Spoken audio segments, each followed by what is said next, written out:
आप सब जानते हैं करबला की शहादत के बाद यजीदियों ने सबके सर काटे, लाशों पे घोड़े दौड़ाए। इब्ने ज़ियाद का हुक्म यह था कि सारे सर मेरे दरबार में पेश किए जाएं, और सबसे ज्यादा हुसैन का सर अहम था। सुनना बहुत बहुत, सबसे आगे नेजों पे जो सर थे उसमें हुसैन का सर था। मुझे बताओ, दुनिया जानती और आप भी जानते हैं, जो सरे हुसैन नेजे पे था तो गला कटने के बाद भी लबों से कुरान की तिलावत हो रही थी। सुभान अल्लाह, माशाअल्लाह माशाअल्लाह, बहुत खूब।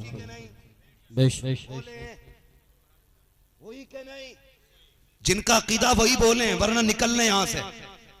मुझे शिरमर लहीन वाला एक भी नहीं चाहिए, मुझे जितने चाहिए हुसैन वाले चाहिए। नेज़े पे सरे हुसैन और तिलावत जारी। सरे हुसैन बता रहा था, न कुरान हुसैन से जुदा है, न हुसैन कुरान से जुदा है। जब तक जिंदा रहे हुसैन ने कुरान नहीं छोड़ा। मैं ज़ाहिरी जिंदगी की बात कर रहा हूं, हालांकि सारे शहीद जिंदा, कुरान का ऐलान है, ठीक है जी। जब तक गला कटा नहीं था मेरा हुसैन कुरान के साथ था, जब गला कट गया तो कुरान हुसैन के साथ हो गया था। तब कुरान हुसैन के साथ। अब सुनो, 72 नेजों पे 72 सर, 64 औरतें, 26 बच्चे, कैदियों में सबसे आगे इमाम ज़ैनुल आबिदीन, उनके पीछे सैयदा ज़ैनब, उम्मे रुबाब, शहरबानो, इन तीनों को एक ऊंट पे बांधा गया। बहुत गौर से मेरी बात सुनना। अब मैं बताने लगा हूं, अंदाज़े बयां मेरा बहुत शौक नहीं है, शायद कि उतर जाए तेरे दिल में मेरी बात। अल्लाह चाहता है तो हुसैन की गुफ्तगू हुर के दिल में डाल देता है, और अगर वही मेहरबानी ना करे तो हुजूर कितनी बार तबलीग करें, अबू जहल ईमान नहीं लाता है। सीधी सी बात, समझ गए? मेरा और इन तमाम उलमा का कई बार मौलवी तकरीर कर रहे हैं, सुधर नहीं रहा कोई। चौक में खड़े होकर यही कहेगा यूसुफ भाई, कह रहे मौलवी ने बहुत तकरीर करी, एक भी नहीं सुधारा। मौलवी सुधारे कहां से? तू अपने लल्ला को चादर उड़ा के आवा, इमाम की खाट उल्टी करे फजर में। मौलवी हम सुधारेंगे तेरे बच्चों को?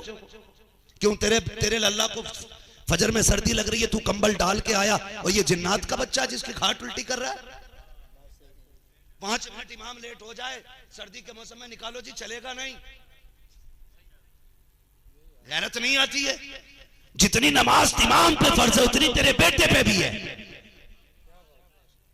मौलवी की गलती तब होगी जब मौलवी ने हक तुम तक पहुंचाया ना हो। जब ये अपना काम कर रहे हैं तो इन्हें जिम्मेदार नहीं ठहराया जा सकता। समझ रहे हैं ना? इन्हें जिम्मेदार नहीं ठहराया। इन्होंने अपना काम कर दिया ना, तो इनको क्यों कहते भाई ये काम नहीं किया? भैया इससे ये काम नहीं हुआ।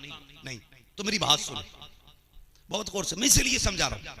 72 नेज़ों पे 72 सर, 64 औरतें, 26 बच्चे, कैदी, सबसे आगे नेज़े पे मेरे इमाम का सर, सबसे पीछे वाली सवारी पे सैयदा सकीना।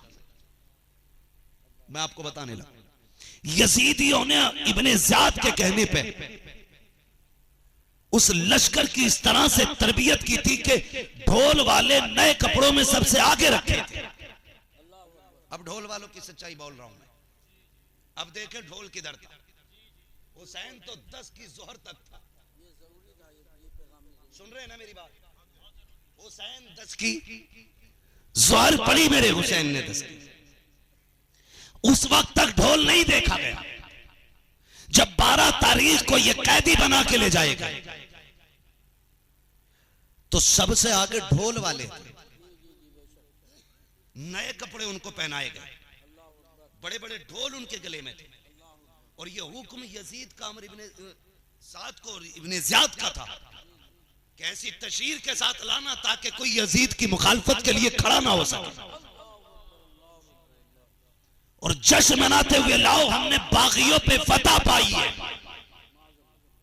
माजरत के साथ एक बात कहूं, एक ज़हन ये भी दिया जाता है कि हम जश्न वाले लोग हैं, और दूसरी जमात हमारी ये कहती है कि हम जश्न वाले लोग नहीं हैं। हम हुसैन के दर्द वाले लोग हैं।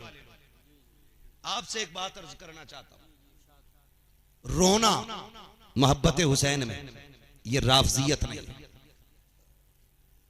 मातम राफजियत।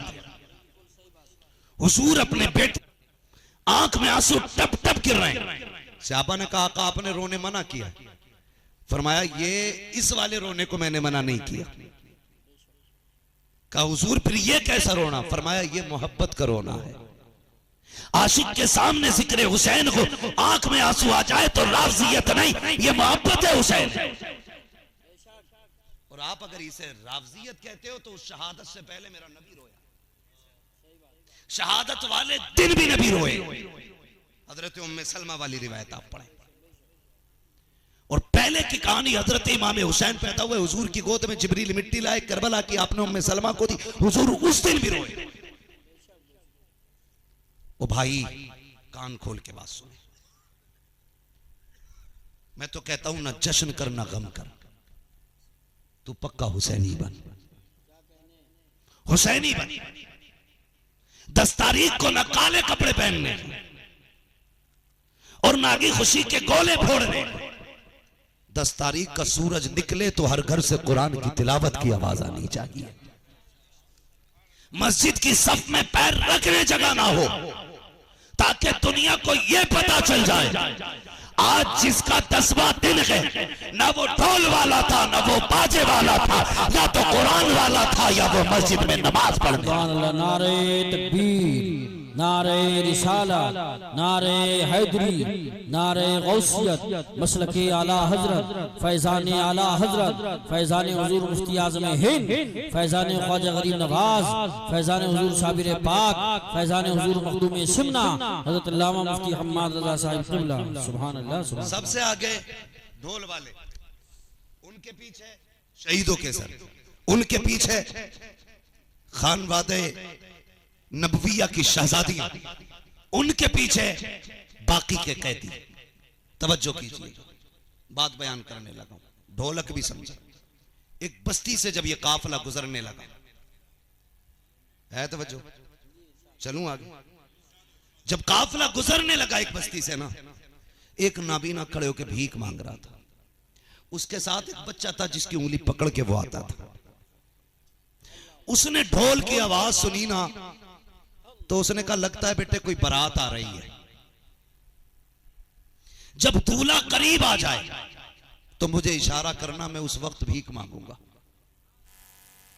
इसलिए कि अगर दूल्हा के सामने उसके प्यारों का वास्ता दो तो फिर वो खाली नहीं लौटाता है। बच्चे ने कहा ठीक है बाबा। बच्चे ने जब देखा ना, सबसे पहले ढोल वाले मोड़ पे आगे मुड़े। बच्चे ने कहा अब्बा जी लगता है बारात बड़ी तगड़ी है। ढोल भी बड़े हैं, कपड़े भी कीमती पहन रखे हैं ढोल वालों ने। लेकिन बाप ने फिर कहा बेटे जब दूल्हा आए तो बताना। अब जैसे ढोल वाले खत्म हुए, बच्चे की निगाह पड़ी नेज़े पे रखा हुआ सर। बच्चे ने यह मंजर कभी नहीं देखा था। बच्चा होश खो बैठा, यानी वो ये भूल गया मुझे करना क्या है। बच्चे ने सोचा करना क्या, वो सरों को देखता रहा। वो तब तक तो खड़ा रहा जब तक जवानों के सर आए, लेकिन जब 6 माह के असगर का सर देखा तो बच्चा गिर गया। उसने खुद को संभाला। जब तक सर सामने रखा, बच्चे के दिमाग ने काम नहीं किया। सर आगे बढ़ गया, पीछे सैयदा ज़ैनब की सवारी थी। उसने फिर उठने के लिए अपने बूढ़े का दामन थामा। उस अंधे ने यह समझा शायद दूल्हा की सवारी आ गई। उसने कहा जाने वालों अपने प्यारों का सदका दे के जाओ, अपने प्यारों का सदका दे के जाओ। उसके बाद उसने सोचा ये गली मुसलमानों के शहर की है। कहो जाने आने वालों तुम्हें अली का वास्ता, तुम्हें नबी का वास्ता। जैसे अली का नाम आया है सैयदा ज़ैनब की सवारी रुक जाती है। फूफी अम्मी फिजा कहा क्या बात है, आज बड़े दिनों के बाद हमने किसी के मुंह से अपने बाप का नाम सुना है, अपने नाना का नाम सुना है। इससे कह दीजिए एक बार और मेरे बाप का नाम दे दे। आज करीबुल वतनी में बाप का नाम बड़ा सहारा लग रहा है। आपने फिर से कहा कि मेरे बाप का नाम ले। उसने फिर कहा अली का सदका दो, नबी का सदका दो। 3 मरतबा ये कहा। उसके बाद आपने बच्चे को बुलाया, कहा बेटे क्या चाहिए? कहा इतना तो दे दो जिससे गुजारा हो जाए, बड़े घर के लगते हो। आपने फरमाया सुनो, वो जो बच्ची बैठी है 7 साल की, उसकी सवारी के पैर के निशान की मिट्टी हटा ले, खुदा तेरी जरूरत पूरी कर देगा। बच्चे ने बूढ़े का हाथ पकड़ा, तोड़ लगा दी। बाप ने कहा था बेटे किधर जा रहा है? कहा पता मिल गया है। जाके सैयदा सकीना की सवारी के पैर की मिट्टी हटाई, सोने का ढेर निकल आया। कहा काम बन गया है, इतना मिल गया है, आज के बाद मांगना नहीं पड़ेगा। कहा किसने दिया है? कहा ये जो सवारी पे बैठ के खातून गई है, ये पता उसने बताया था। बाप ने कहा सोना छोड़ दे, मुझे उस शहजादी के पास ले चल जिसने ये बताया है। कहा किस लिए? कहा तू नहीं जानता है, ये जो गुजर के गई है या तो नबी की शहजादी गई है या अली की शहजादी गई। सुभान अल्लाह।